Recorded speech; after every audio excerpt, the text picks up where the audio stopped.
Should. Okay.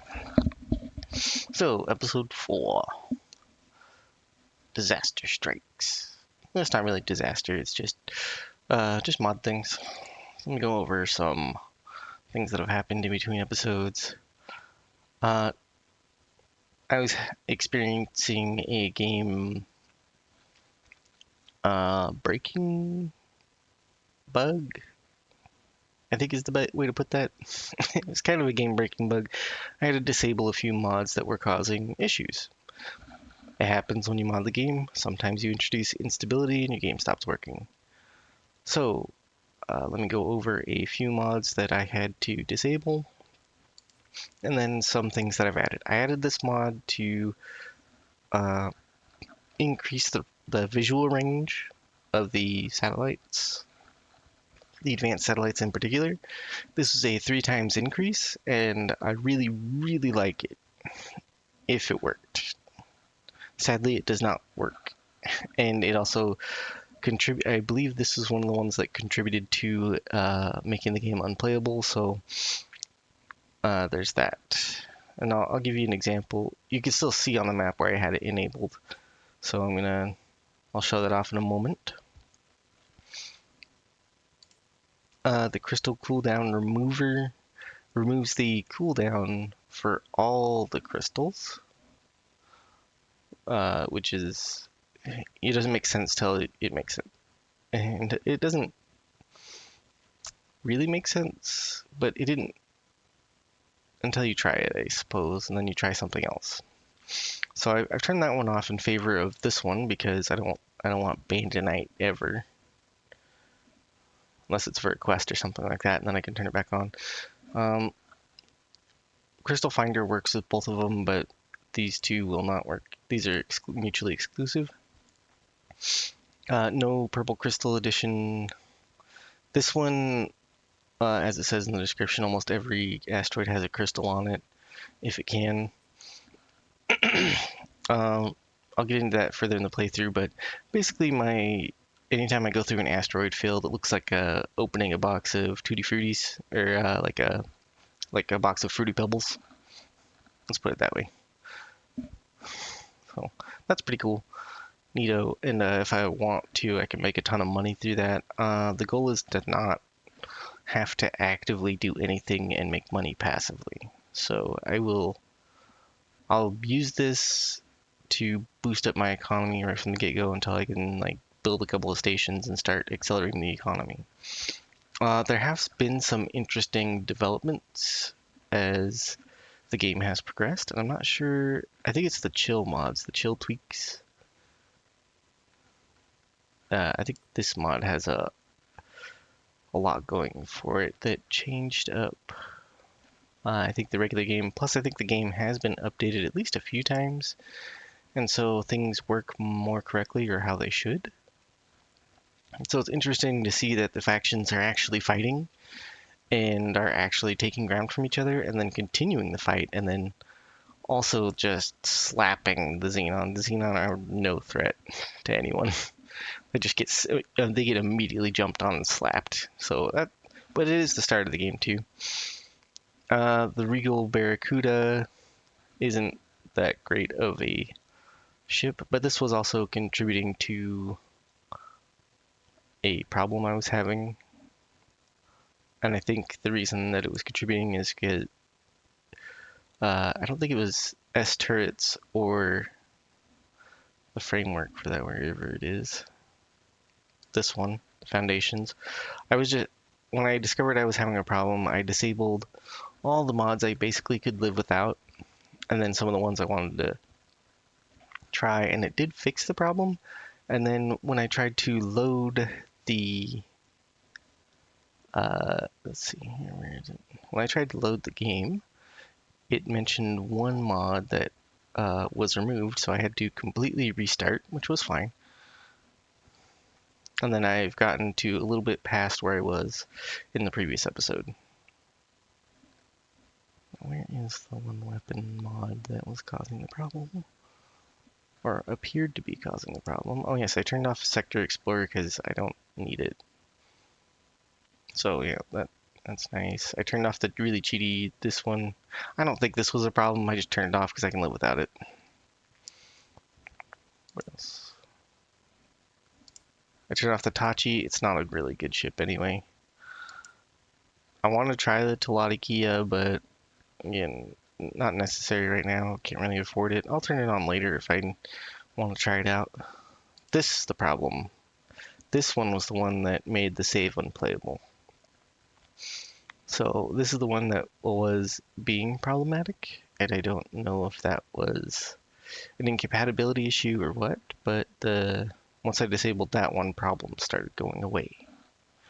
I also disabled this mod. I like the idea of disabling the boost for medium-sized ships.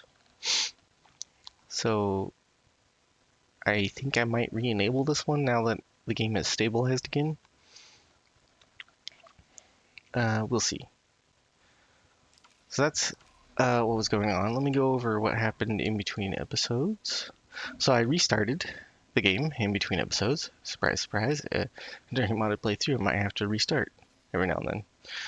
But I've made it back up to where I was. And then a little bit beyond, I grinded out some crystal farming to get up to 9 million. For this station, I've started funding and building 2 energy cell productions. I put a cross section, a storage, and a luxury dock area. So I've been playing a little bit to get some of these blueprints, and then buy them, and then I'm gonna put another dock area on that side, another cross section so I can go up above and down below. You'll notice that there's not a huge asteroid in the middle of the station, which I think looks good, and the station doesn't have any weird glowy bits or anything silly. I didn't like those visual aspects of that station, that's why I removed that. Oh yeah, I'm tearing down the 1 medium 6S. The reason I'm doing that is because the 1 medium slot, if I advance a certain storyline, can get taken up by a certain NPC ship and they will not leave for a very long time and they will just waste that 1 medium dock for a very, very long time. So I'm getting rid of the possibility of them taking up a medium docking spot on there so that way medium ships can come and go even if one of the medium spots is permanently taken. I believe I've fully funded this, so it should overfunded it, so it should eventually get built up. And I have hired a builder. And right now, when the factions are still going through their reserves of supplies, they have plenty of supplies to help start building stations for me. So I want to jump right into getting a passive economy built up. Another thing to note that happened in between episodes is I've loaded up this node in Vanguard with advanced satellites, and it is got orders to drop 1 advanced satellite into every sector. And you might be asking why only 1? That's because I have sector satellites now. I did not have that in the previous episode. Sector satellites does a lot of things, but what it does with the advanced satellites is it discovers all the stations in every sector. Just one of them will do that. And it also gets all the trade information for all the stations in that sector. The only reason to drop more than 1 advanced satellite in a sector is to have vision. So that's why I have more than 1 satellite in a few sectors, just to keep an eye on the Xenon threat and how the NPCs are dealing with it. I do want to be kind of cognizant of the major fights that are going on and see which factions I can boost up. Kind of late game planning. But there's a lot of trade information, a lot of docs and everything that I want to get some information on. This system, Second Contact Flashpoint 2, has been a hotbed of action. There has been 2 HOP fleets that have came out and wiped out multiple stations. And then the Argon and the Ant decided they've had enough and swooped back in with might I say, a few modded ships as well. Some of the basilisks, they just swooped in and completely decimated the HOP fleet twice. So There's active fighting going on in here, which is great because that keeps the economy flowing. That's one of the economy sinks, and it keeps the economies from going stale. The HOP is smashing any of the xenon through here like they tend to do. And there's a lot of Duke's Buccaneer satellites around, but they haven't attacked any of mine because they haven't gone into a system that they heavily patrol, so that's nice. The GOP, or no, the HOP and the PAR, sorry, GOP. The PAR and the HOP have been fighting back and forth. It hasn't been as intense as the Argon Antigon. And there's been a little bit of fighting. I put satellites around the main ring just so I could see the traffic and keeping track of everything. It's actually a Zeus E right there. Interesting. I like seeing the traffic and being able to take advantage of situations as they take place.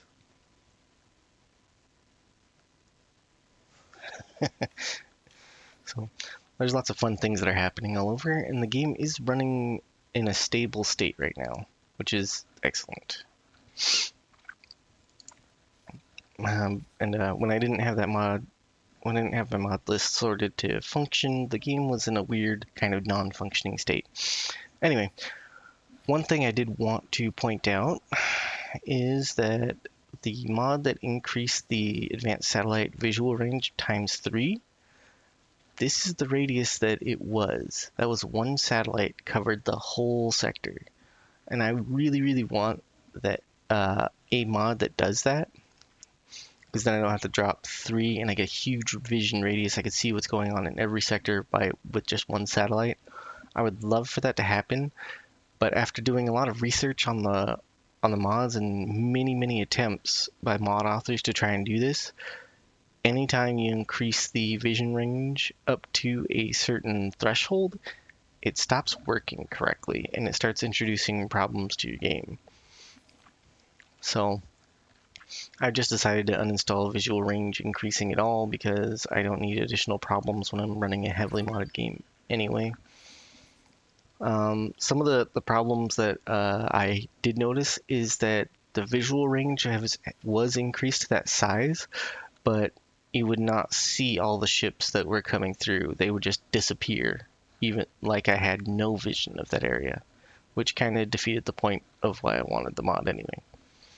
So once I saw that that was happening, it was just like, okay, there's no point to have that mod. Sad, but that's how it goes. Yeah, you can see I attempted multiple spots for those. Like one satellite to cover this sector would be great, but oh well. Them's the bricks. Oh yes, and then in between episodes I set this. I did a very clever buy and sell order because I want my reputation with the Arion to go up, and it is very slowly. This is one of these. This is a this is one of those things that if you know about, you can just take advantage of, and I do know about it, so I am taking advantage of it. It's kind of an expert level. Well, I wouldn't say expert level. It's just kind of a known about thing to get your reputation up. So what I've done is I've put this ship on repeat orders. I right-clicked on the sector because I have an advanced satellite in this system. It's giving me all the trade data for every station in this system. And if they ever build a new station or build up any other stations, the one satellite will rescan the sector and then update with new stations. And that's every sector that I have an advanced satellite in. Sector Satellites is a great mod, and I really, really like it. So now that I get all the trade information all the time, what I've done is instead of clicking on an individual station, I right-click the sector. I can even show you. Right-click on the sector and go buy in, and then I chose energy cells. Where are they? There they are. I should have clicked a little higher up. I maxed out the price. I hit confirm. And I told it to only buy one. Sorry, don't hit confirm yet. Only buy one. And then I hit confirm on that. Now what that does is it goes out and buys one energy cell from any of the stations. I wanted to specifically only increase my reputation with the Argon faction. So I did an Argon Prime, where there are only Argon stations to buy and sell from. So it buys up one energy cell, and then I told it to sell that singular energy cell, or sell all but, and then that's 0, so it's going to sell all of the energy cells. And then I lowered the minimum price all the way down to the lowest possible, so it always sells that. Now what that does is it increases my reputation because I'm trading with the Argon faction, and you can see the reputation is going up. So volume of the amount of items you trade in the game does not matter, or at least doesn't matter very much, as far as I know. So volume doesn't matter. It's just as long as you make a trade with that faction, your reputation gets bumped slightly. So just buying and selling one energy cell, which is very cheap, just massively skyrockets my reputation with whichever faction I want to, or more specifically, whichever faction I buy and sell from. So buying from Argon, selling to Argon, that's 2 reputation bumps. And I've learned during my unmodded playthrough that you don't want to go too crazy on how many ships are doing that at once, because the game kind of gets a little unstable. Let's say it like that. And because I didn't click on a specific station for the buy or sell orders when I made this, it's just anything within this sector it will buy and sell to. So it takes a little bit of work to do that, but it pays off very quickly. Because I was at 0, I want to say I was at 0 with the Argon Federation. Now I'm at +5, and I'm like 4 hours into the save. So not bad. I will get a bunch of trade notifications going off all the time, but that's fine. I'm only going to have one reputation trader at a time, because I don't want to experience the unpleasantness of it not working right. Let's just put it that way.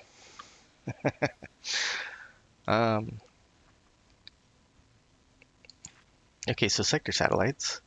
This is an advanced detection probe. So when a satellite gets dropped, it puts all these advanced detection probes out, and then it deletes them after a certain amount of time. So it cleans up after itself, which is really nice. But like I would have to personally come out to this system and then see that visually and then fly out to it in order to find a station like that out in the middle of Terran space. I'm not going to do that.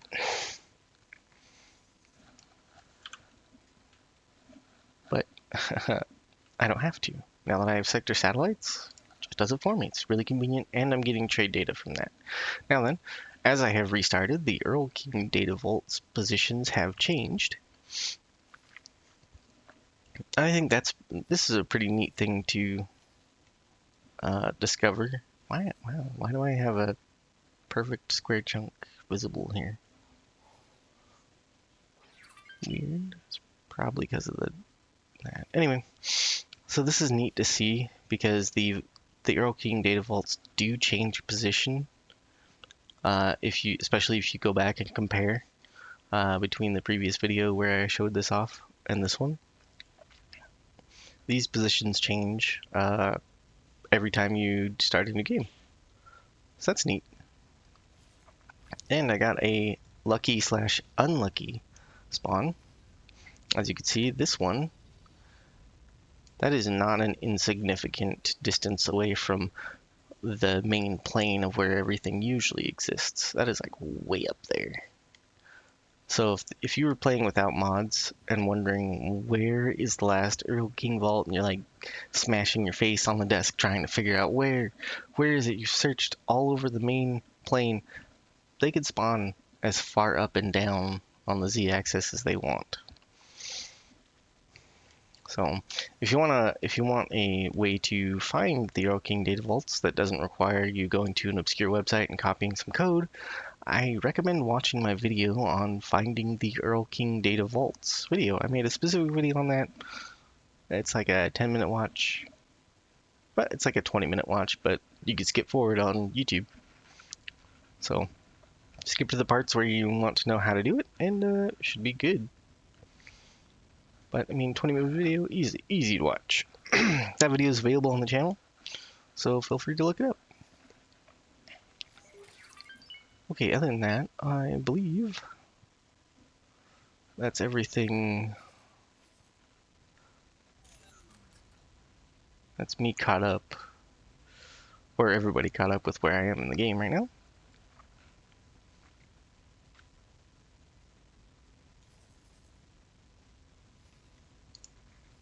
That's quite a large raiding party. Okay, so 9 million credits and some blueprints is what I have. So let's go build some stations and start getting a passive economy going. Now then, one of the first things I'll need to do is set up a mining station. This is pretty easy. It can be complicated if you let it.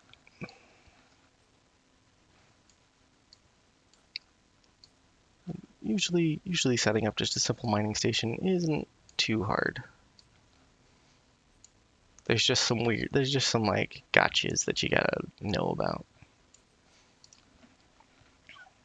Now that I'll need to build this in somewhere that I've had vision and all. You'll notice the price is 0 credits because no one has claims on these sectors. If I tried to build, let's say, in Argon Prime or Argon Controlled Territory, the closer I build to the highway, the more expensive it would be.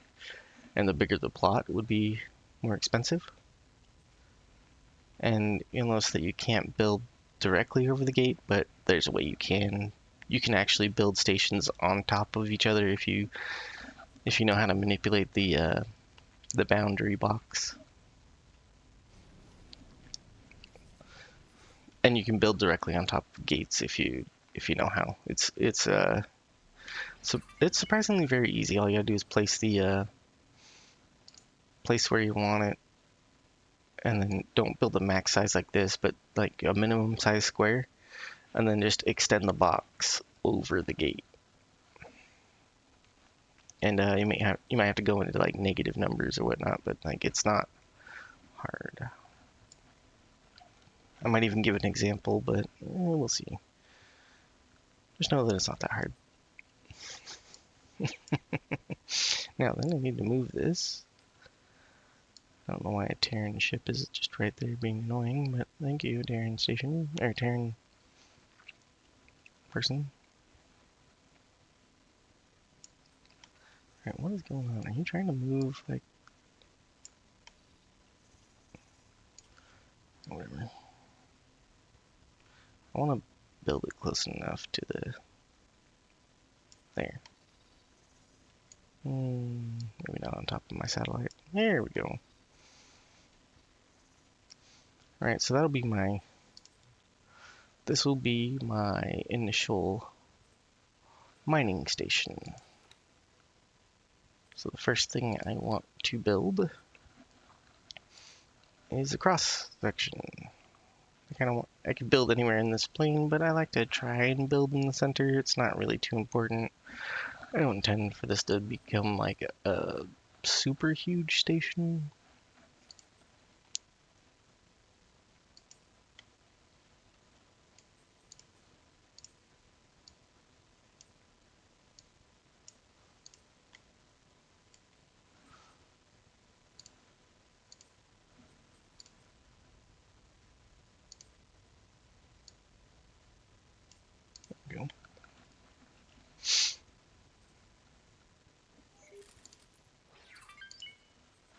I'm kind of overbuilding this a little bit, but it should be all right. If I want to build on this in the future, I will. We'll see. I've got Talati large storages because they hang off of the bottom of these cross sections. I don't like the argon storages at all. I would use Terran ones, but they take the Terran building materials, and that's kind of a hassle. So I want this to be a mining station, which is a solid container, or a solid storage, and not a container storage. I am going to put a container storage on here anyway, so that way I can put drones on the station.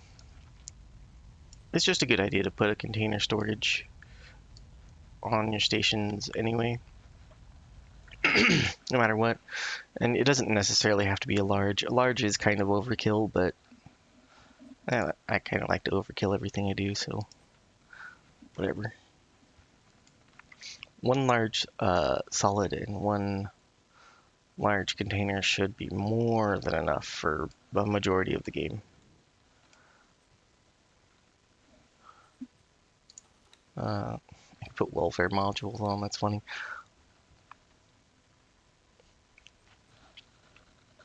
I think I want to put one energy cell production somewhere, but I don't think I need it actually. So I'll hold off on that for now.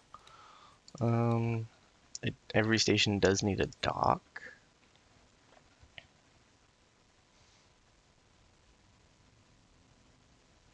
I guess I should have put the dock in the center. It's fine. We'll just extend it out on the side. I like the luxury docks instead of the basics.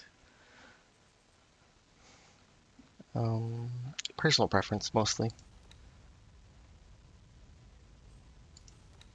And I believe that's everything I need for this to be a mining station. Out of this menu anyway. Give it funding.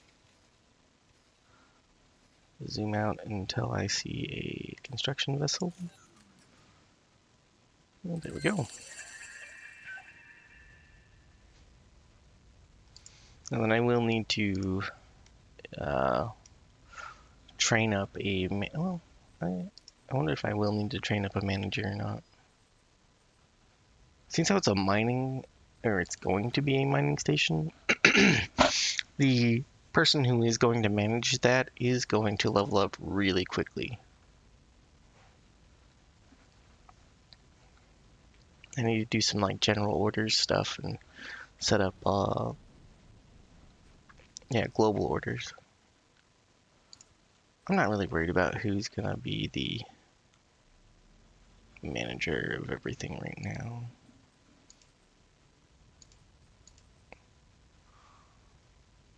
Yeah.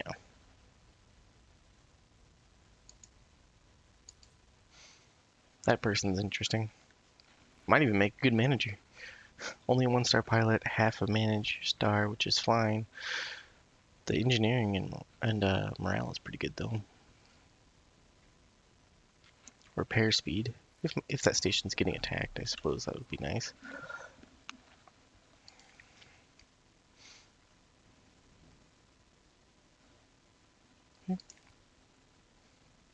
Nice, the builder's already there. Terran Surveyor. I don't think you're a Terran ship at all. I think you might be a pirate faction ship.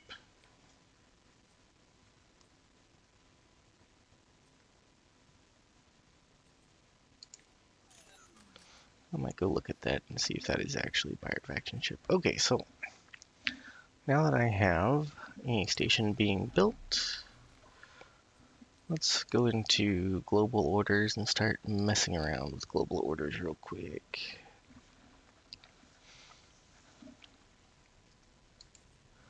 Let's see here, new trade rule.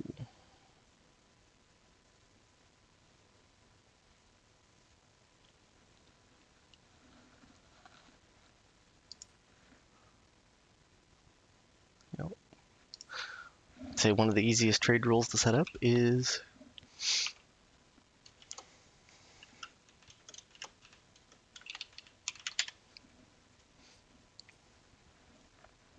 Don't hit the set default for, don't do that. This is the easiest rule to set up. Everybody should have that rule in their playthroughs once they start building up their economy. It solves a lot of headaches. Don't be fooled by the simplicity of just one box being checked. That's one of the most useful rules you can set up, and we'll go into that when we get to it. But it's one very nice rule that you can set up. Okay, a new blacklist rule for sector travel. Let's go civilian ships. Do not traverse sectors owned by enemies.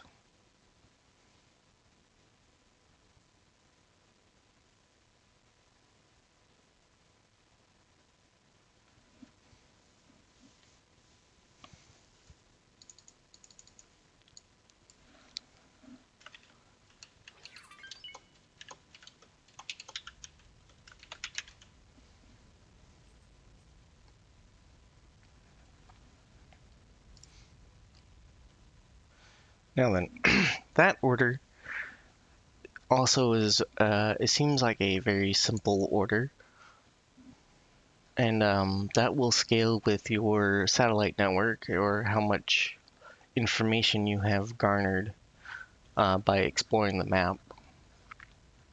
But what that will do is for ships that just are like mining ships or just trade ships, those ships will avoid, or builder ships, those ships will avoid sectors that are controlled by the Xenon, for instance. And there are a couple of sectors. The most major offender is the sector that connects the ZYA to Haktiva's Choice. A lot of ships, you'll see all the time, a lot of ships that travel that sector are mining and trade ships. And when I set this up, they will actually go around through the safer routes instead of going through and getting blown up by the Xenon. And actually, a lot of problems with the Xenon occur because the AI factions don't do this. Fire authorization overrides. I'm not really sure how to use this order or these orders, so I won't be playing with that.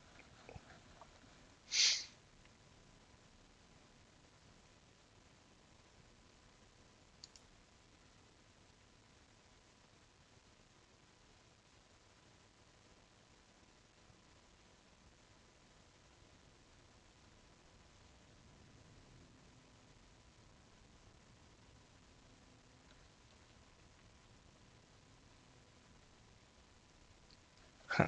Okay. I have no idea. I don't know what that does, so I'm just not going to mess with it.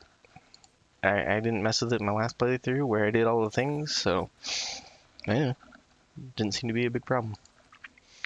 For global orders, I don't think I need to do anything here.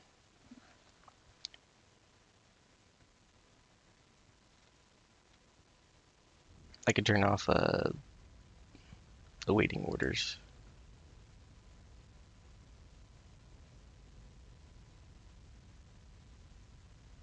Yeah.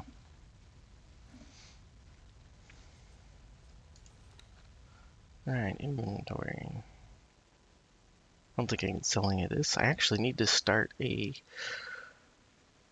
quest line. I need to start the, which one is it?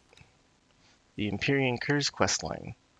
And the reason I want to start that quest line specifically is because it will tell you the location of a black market at some point, which is not to be undervalued. Finding a black market in especially a new game is like finding a needle in a haystack. So for the Empyrean Curse to just point out, hey, there's a black market right there, like, okay. Like, don't take that for granted. That's why you want to keep. That's one of like 2 or 3 reasons why you want to keep the Empyrean Curse storyline as default. And one of the better reasons, I should say.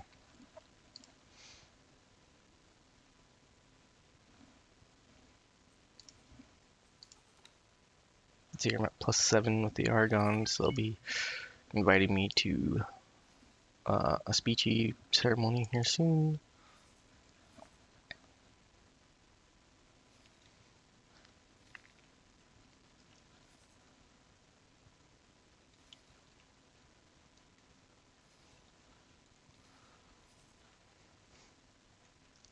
Alright, lots of satellites have been dropped all over, which is great.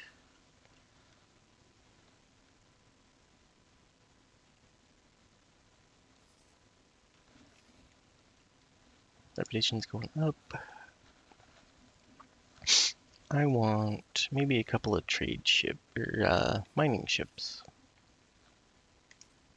I wonder if you have the whole parts to give me some medium-sized mining ships.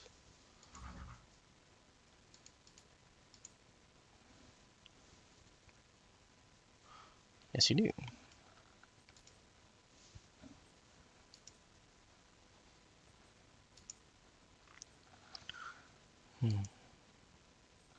That's 100 extra speed, regular travel speed for Mark IIIs. Oh, and they ran out of whole parts all of a sudden. That sucks.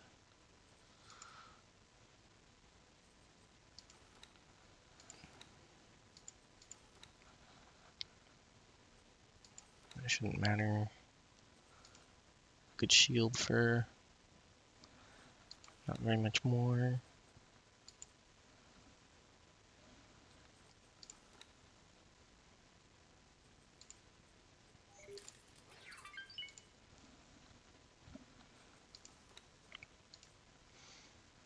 Let's see here. Targeting computer because it has turrets. Trade computer, so, well, actually, no, yeah, you need a trade computer.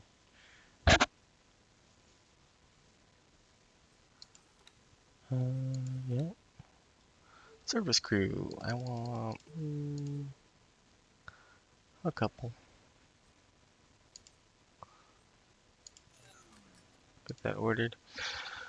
Eventually they'll build that, I hope.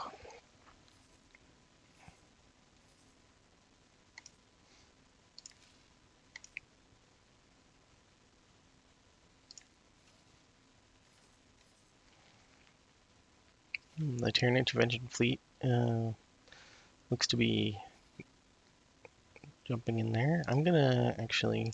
I didn't realize this when I first started, but the Alliance of the Word has a wharf right here in Farnham's Legend, which is nice. Very nice, actually. Oh, I hope that Paranid fleet isn't coming over to destroy my builders. Don't do that, Paranid. Don't be dicks.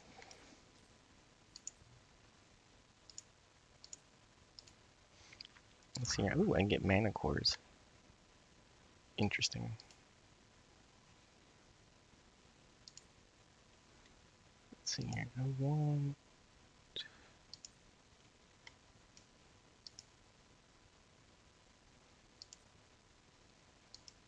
No, no. Yeah, I think I do want a Demeter.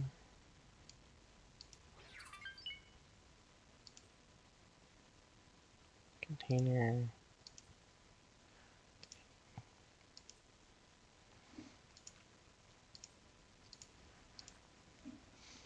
Let's see here. You are 274 in the move speed department and 2189 for travel. And you have less container storage, which does factor into move speed. You have more storage and are much worse on travel speed. I did select high preset, right? Oh yeah, okay. So this one is, it's got two two major things going against it for um, speed-wise. It carries more, which means it's going to be slower because it carries more if it fills up to its max capacity.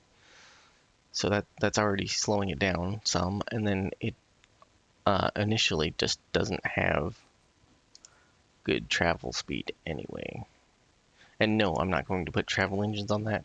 If you want to know why I don't put travel engines on anything and it's just combat engines only, I have made a video on that. So feel free to check that out. Yeah, I think I'm going to go with the Hermes.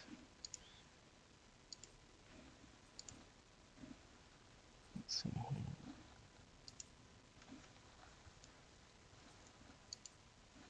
10 move speed, but actually the Talani combat should be the best for trade ships, believe it or not.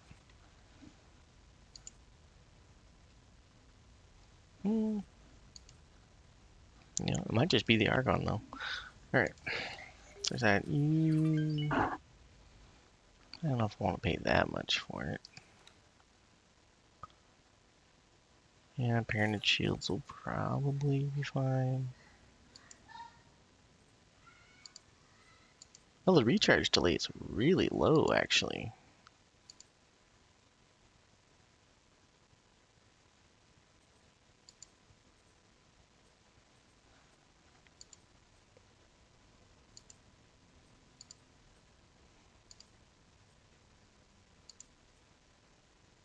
The recharge rate, however, is bad.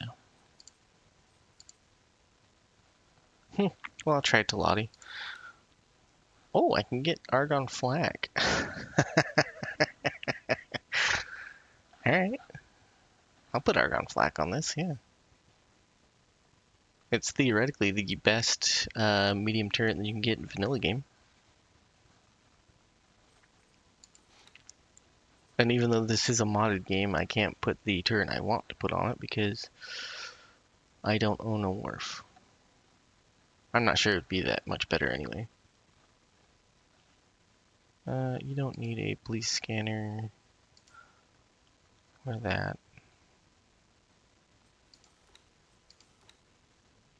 I'm not even sure you need a service crew.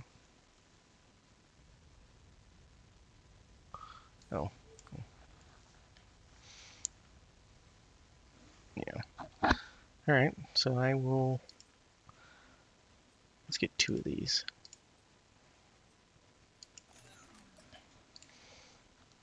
Maybe we can start generating some passive income here. How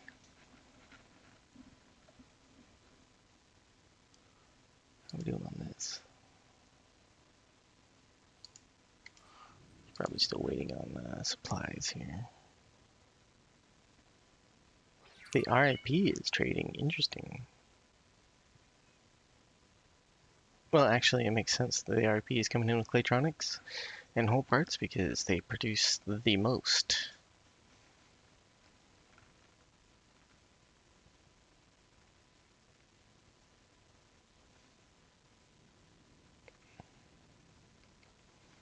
Looks like I'm going to need an energy cell maker to supply my own energy cells. Uh-oh. Sounds like my video production for today might end very quickly. Ah, I am making energy cells. Nice, nice, nice, nice. Now I'll just need to assign my own ships to trade. Good.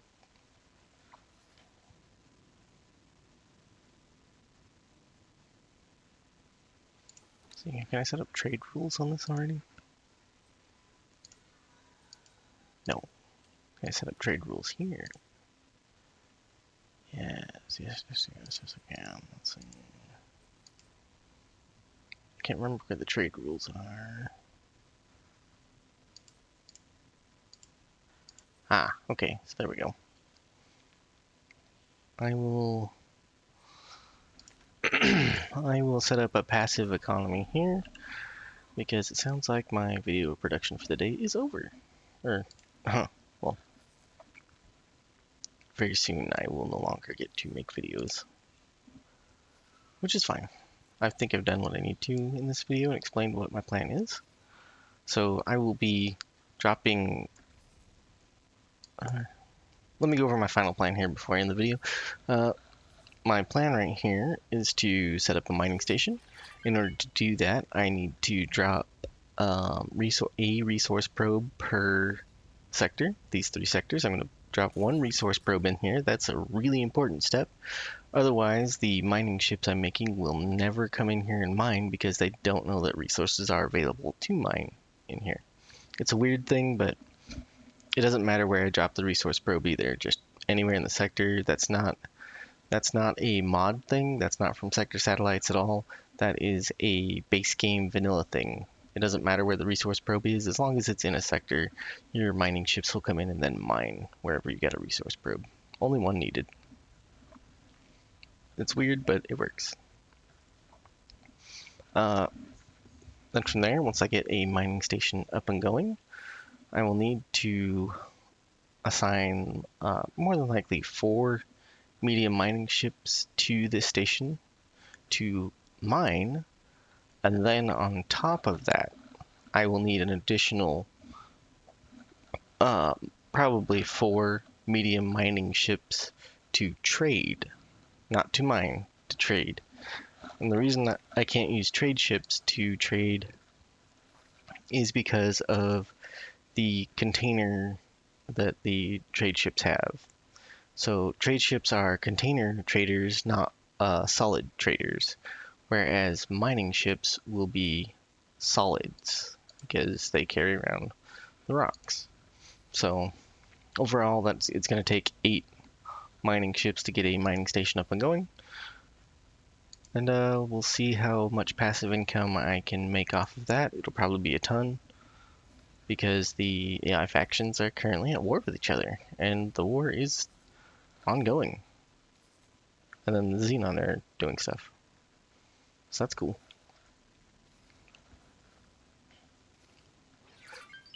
So we'll see how chaotic the war gets in the next video. Anyway, yep, that's my plan. I'm gonna get a passive income rolling, and then maybe build up a station or 2, and I will cover that in the next video. So, thank you for watching. I'll see you in the next one.